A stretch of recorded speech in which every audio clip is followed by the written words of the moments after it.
ఆయన ముఖ్యమంత్రి అయిన ఈ 7 నెలల కాలంలో ఫీజు రియంబర్స్మెంట్ ని ఆపేశాడు, అమ్మఒడిని ఆపేశాడు, చేయూతను ఆపేశాడు, మెడికల్ కాలేజీల్ని కట్టడం ఆపేశాడు, నాడు నేడు స్కూల్స్ రెన్యువేషన్ ఆపేశాడు.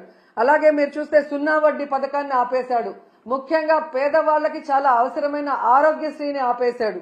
ఇక వాలంటీర్ వ్యవస్థని ఆపేయటం మనం అందరం కూడా చూస్తూనే ఉన్నాం. ప్రభుత్వ ఉద్యోగాలకి ఐఆర్ లేదు, పిఆర్సీ లేదు, కనీసం డిఏ కూడా ఇవ్వకపోవటం ఈ రాష్ట్ర ప్రజలందరూ మేధావులందరూ కూడా గమనించాలని కూడా కోరుకుంటున్నాను. ఎందుకంటే ఒకవైపు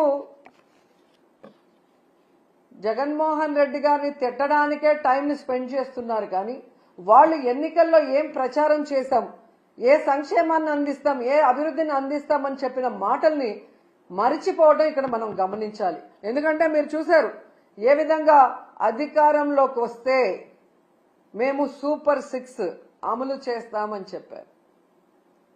ఈయన లోకేష్ అయితే మేము సూపర్ 6 అమలు చేయకపోతే నా కాలర్ పట్టుకొని అడగండి అన్నారు. ఏ కాలర్ అండి? రైట్ కాలరా, లెఫ్ట్ కాలరా? అంటే కాలర్ పట్టుకొని నిలదీసి అడిగితే తప్ప మీరు సూపర్ 6 అమలు చేయరా? ఈరోజు చూస్తే చంద్రబాబు నాయుడు గారు ఎంత కూల్గా సంపద సృష్టించాక, ఆదాయం పెరిగాక అప్పుడు సూపర్ 6ని అమలు చేస్తామని చావు కబురు చల్లగా చెప్తున్నారు.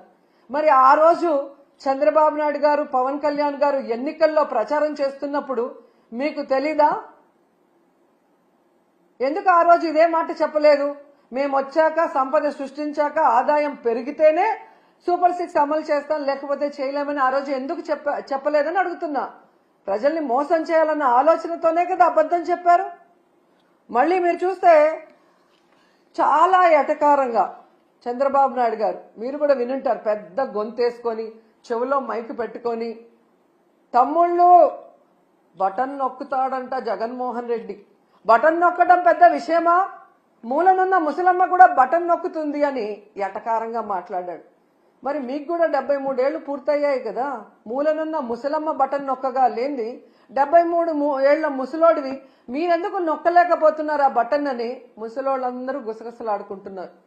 మీకు వినిపిస్తుందా? అసలు డిప్యూటీ సీఎం పవన్ కళ్యాణ్ గారు అయితే ఏకంగా బాబు గారి హామీలకి నాది గ్యారంటీ, బాబు గారు చెప్పే ప్రతిదీ అమలు చేసేది నాది వారంటీ, ఆయన చేయకపోతే నేను ప్రశ్నిస్తాను అని మాట్లాడారు. మరి ఈరోజు పవన్ కళ్యాణ్ గారు ఈ సంవత్సరం ఇవ్వాల్సిన తల్లికి వందనం, రైతు భరోసా, నిరుద్యోగ భృతి, ఫ్రీ బస్సు, ఆడబిడ్డ